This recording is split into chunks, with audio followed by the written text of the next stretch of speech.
ایک ہی کسی نے پوچھا ہے کہ اگر کوئی کافر مر جائے تو ریسٹ ان پیس کہنا اس کے مرنے پر یہ کیسا ہے؟ دیکھیں یہ شرعاً جائز نہیں ہے، کیونکہ اس کا مطلب کیا ہوتا ہے، یہ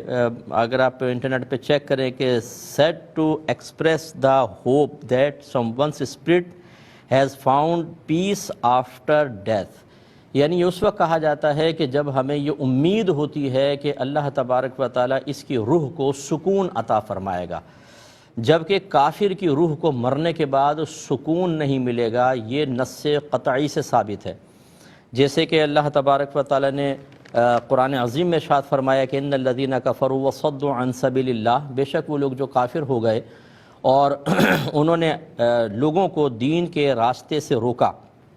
اللہ کے راستے سے روکا، ثم ماتوا وہم کفار، پھر وہ مر گئے اس حال میں کہ وہ کافر تھے،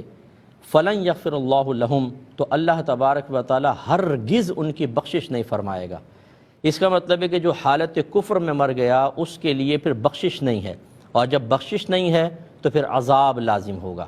کیونکہ جو بخشش کی امید ہوتی ہے بخشش کے ساتھ جائے گا، اس کے لیے جو بخشش کے ساتھ گیا اس کے لیے تو عذاب ہی نہیں ہے،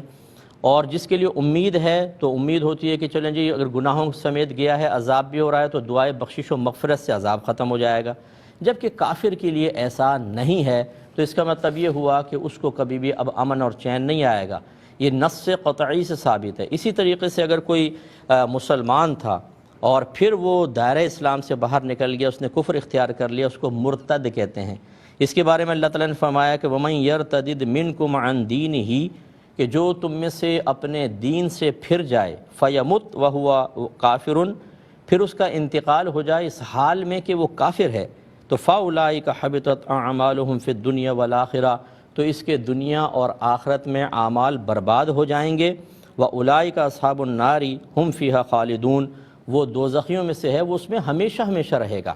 اس کا مطلب یہ ہوا کہ جو کفر کی حالت میں مر گیا وہ کبھی بھی اس کو پیس امن تو حاصل ہو ہی نہیں سکتا ہے۔ کوئی حالت ارتداد کے اندر مر گیا ہمیشہ ہمیشہ جہنم میں جائے گا، اس کے لیے بھی بخشش و مغفرت نہیں۔ یہ نصوص قطعیہ سے ثابت ہوا۔ اب اگر کوئی دعا کرتا ہے امن کی، سکون کی یا مغفرت کی، اس کا مطلب یہ ہے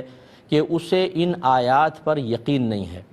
ان آیات پر بھروسہ نہیں ہے جو اللہ تعالیٰ نے بیان فرمایا، گویا کہ ان کے مضامین کے بارے میں وہ شک میں مبتلا ہے کہ نہیں ایسے ہو گیا پھر بھی اللہ تعالیٰ بخشش فرما سکتا ہے، تو اس کا مطلب ہے کہ اس نے اللہ تعالیٰ کے کلام میں شک کیا، اور جو قرآن کی کسی نص قطعی میں خاص طور پہ شک و شبہ کرتا ہے وہ دائرہ اسلام سے خارج ہو جاتا ہے۔ خلاصہ کلام یہ ہے کہ اگر کسی نے کسی کافر کے مرنے پر اس طرح دعائیہ کلمات کہے ہوں تو اسے احتیاطاً تجدید ایمان اور تجدید نکاح کرنا لازم ہے، اور ہمیشہ یاد رکھیں کہ ان چیزوں کا تعلق دین سے ہے۔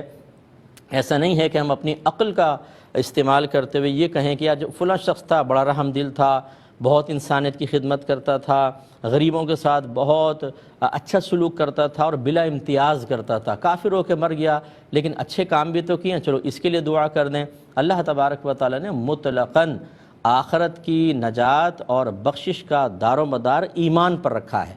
دنیا میں اگر کوئی اچھے کام کر جاتا ہے اللہ تعالیٰ اس کو دنیا میں اس کا انعام دے دے گا، آخرت میں اس کے لیے کچھ بھی نہیں ہے۔ وہ انعام چاہے شہرت کے لیے ہو، شہرت کے طور پر ہو، آسانی کی شکل میں ہو۔ ہاں یہ بھی پاسبل ہے کہ اللہ تعالیٰ بعض اوقات کسی کافر کے اچھے عمل کا ظاہری وسیلے کی بنا پر اسے دولت ایمان سے مالا مال کر دے، اب وہ کافر رہا نہیں، وہ مسلمان ہو گیا، لیکن جو حالت کفر میں مرا تو پھر اس کے لیے نہ دعا جائز ہے، نہ اس کے بارے میں دل کے کہیں گوشے میں یہ شبہ بھی پیدا ہو کہ شاید اس کی بخشش ہو جائے، شاید اللہ تعالیٰ اس کی مغفرت کر دے۔ نہیں، بالکل اس کے لیے دعا نہیں کر سکتے ہیں، وہ ہمیشہ ہمیشہ جہنم میں رہے گا۔